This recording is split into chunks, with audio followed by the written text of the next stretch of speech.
Hey you guys, welcome back to my channel.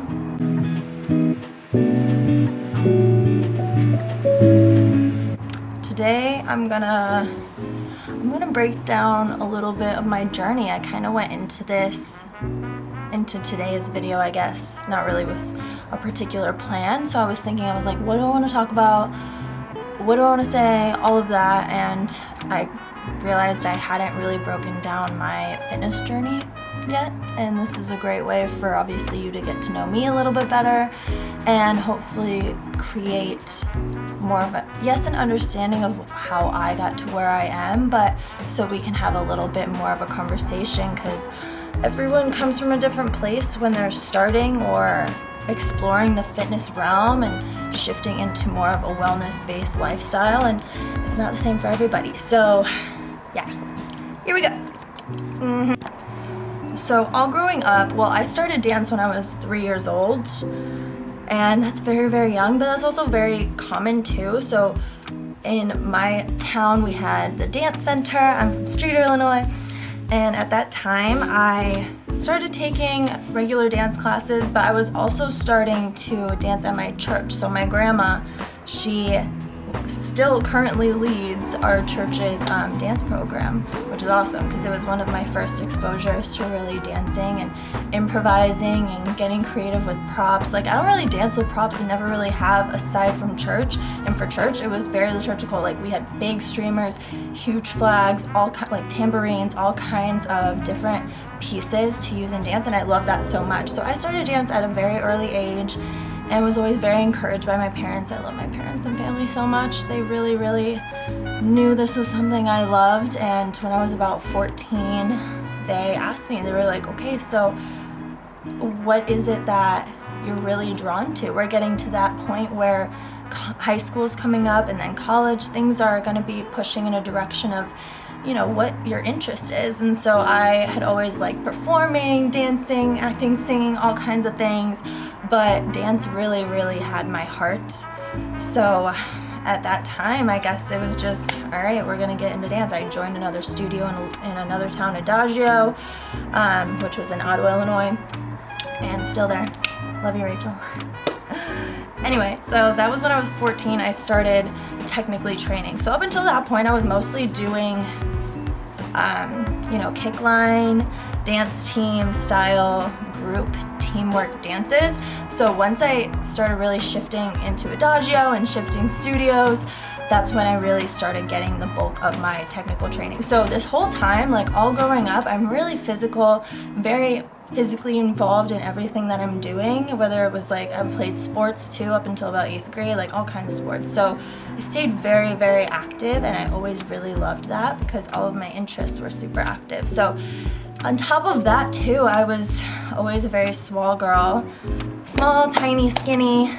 People were concerned and would bring up like the fact that I'm eating casually, and I was like, yes, I'm definitely eating. So this was like something already, now that I'm thinking about it, the older I am, like this issue with being concerned about what I was eating kind of started very, very early, which it does for a lot of people, a lot of women too. So I made sure I was eating, and then all my friends started like hitting puberty, and I was always a late bloomer in every sense of the word. So I would watch my friends like become these seemingly beautiful young girls, and I saw that in myself, but I didn't see that in myself to the extent that they did. And the boys would obviously bring it up because boys are boys and they love to point out physical attributes in girls that they do and that they don't like. So I'm still flat, I'm still tiny, and I've learned to love it. But there were a lot of things that starting at probably 11, 12 years old, I was very conscious of when it came to my body.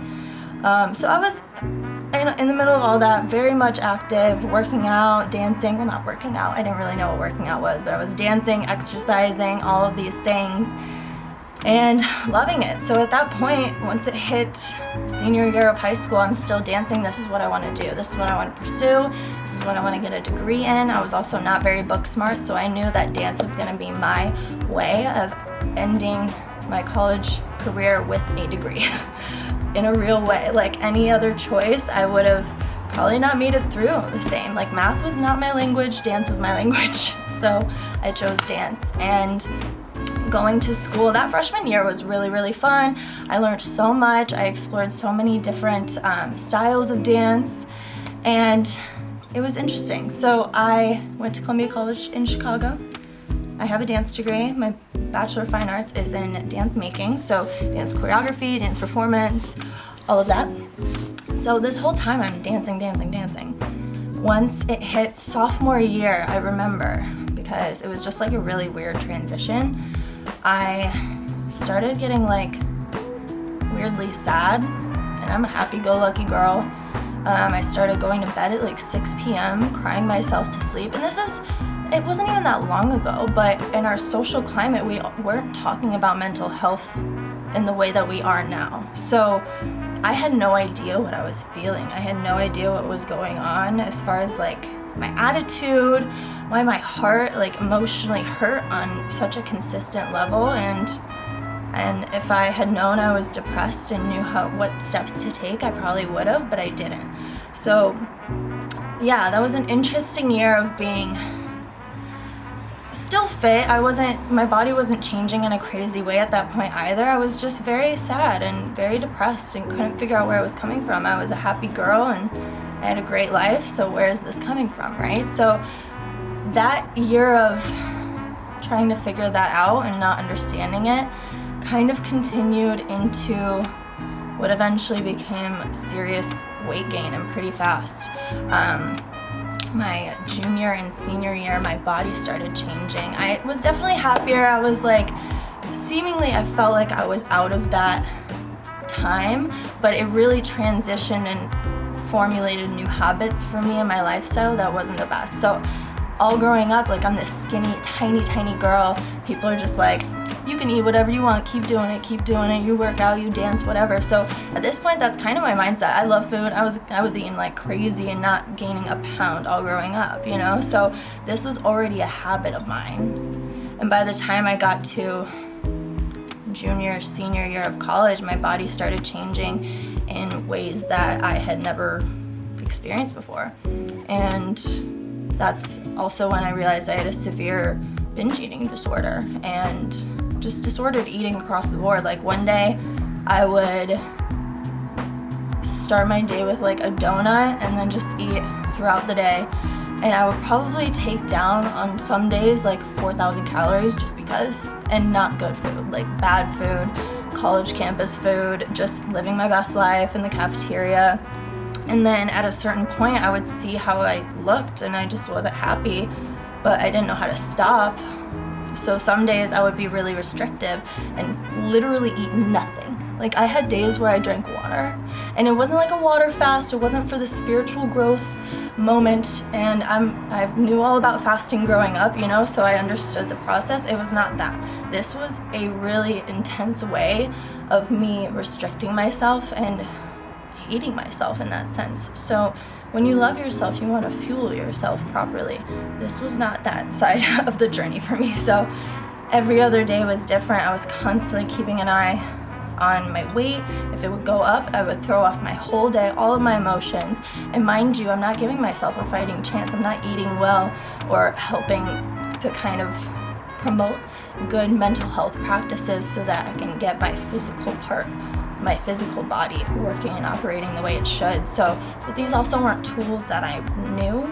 Like I wasn't into fitness at this point. I was just dancing, and dance culture up until recently, and probably very much still, is you do what you gotta do and you get it fucking done. So yeah, and there was also a moment where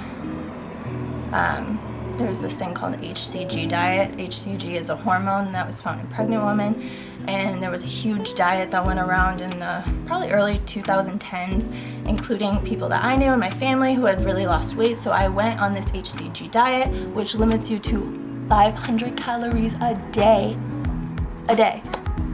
Of course you're gonna lose a little bit of weight, but at that point, like with my eating habits and lack of understanding of proper nutrition, exercise, and how your hormones and metabolism play such a big role in gaining and losing weight.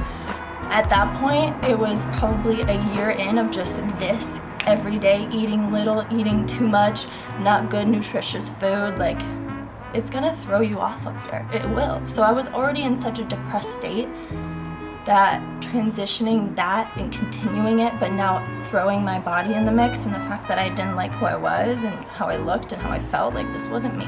It's one thing if you're a thick girl and you love your body and you love who you are, and this feels like you. This didn't feel like me. I was probably 40 pounds heavier, just body fat percentage wise. And being a dancer, like this didn't feel like the efficient body that I wanted to be able to do what I love. So it transitioned into my schooling too, and I didn't feel like myself. I wasn't happy dancing either. It was really, really shitty. It really sucked.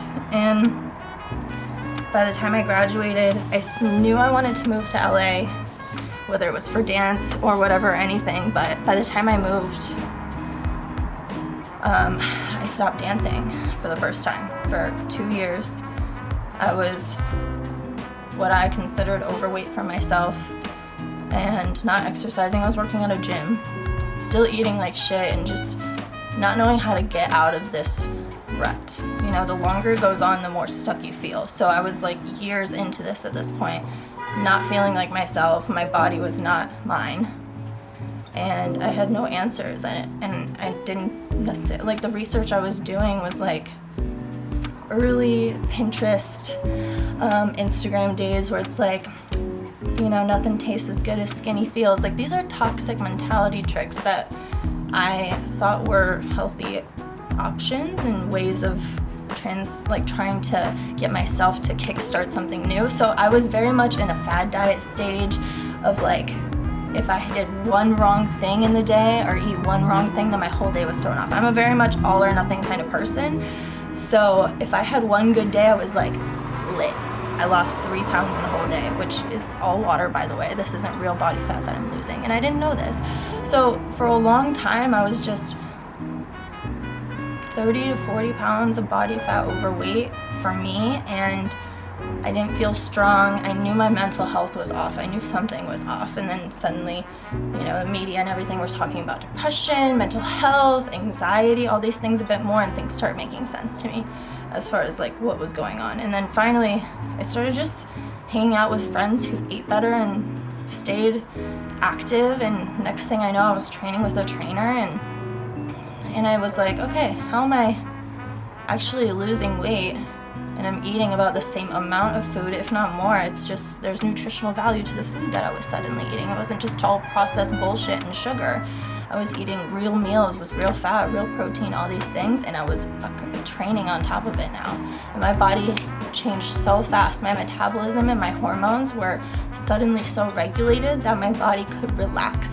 This whole few years of battling was, yes, mental health, but my body was in fight or flight mode. Like, it was just trying to survive. And now that I'm a trainer, it's so interesting because I see myself in so many of my clients. I really do. And I just want to be that person that can help them transition into, yes, the person they want to look like and feel like, but the person that isn't afraid of anything, is super confident, can not have to consider their body as a part of their issue anymore. This is who they are, and this is how they feel, and they're happy in their body, and now suddenly they can take their mind off of that for the first time because it was the only thing I thought of. It's really shitty to be in that kind of place. So I know now that God put me in that position for a reason, to really be able to connect with my clients and to be able to understand what habit changes need to happen for the people that I work with in order to achieve what they want in like a real way, not just a calorie deficit kind of way, and like a, are we good up here as well? That's so important to me. So now I'm loving exercising. I eat a lot of nutritious food, and sometimes I have fun and eat a lot of junk food. I don't know, but my body, my metabolism, they are going, they're working. I'm feeling good. My body knows it's in a safe space, and I'm very thankful. So I don't talk about all that often, but I know that hearing what other people went through helps me. That's just how this works. So if anything I said helped you, let me know, because wherever you are in your journey, just keep going. And sometimes what we think is the answer isn't the answer. Sometimes it's more simple. We are humans at the end of the day. Our bodies are meant to process in a very particular way, and there's so much out there, especially food-wise. If you live in America, you know, like, it's processed bullshit. Like, a lot of the rut that you're in could be external and might be a little out of your control. If all you have around you is franchised junk food as options, it's going to be a little harder to prioritize nutritious meals and have the time to prioritize that. So there's a lot to consider when moving in the direction of a wellness journey and a health journey, but I'm here to help you. I know what worked for me and might not work for everybody else, but I have done the training, I've done the work, and I know you can too. So thanks for joining me in this video. I know it was a little more intense than my typical content, but here's the reality.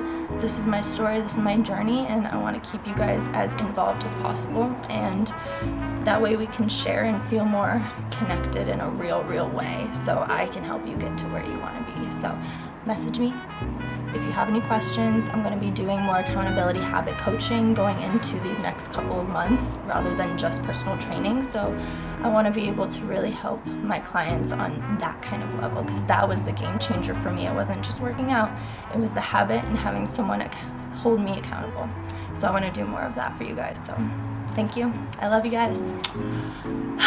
Take a deep breath. Feels good. Okay, bye.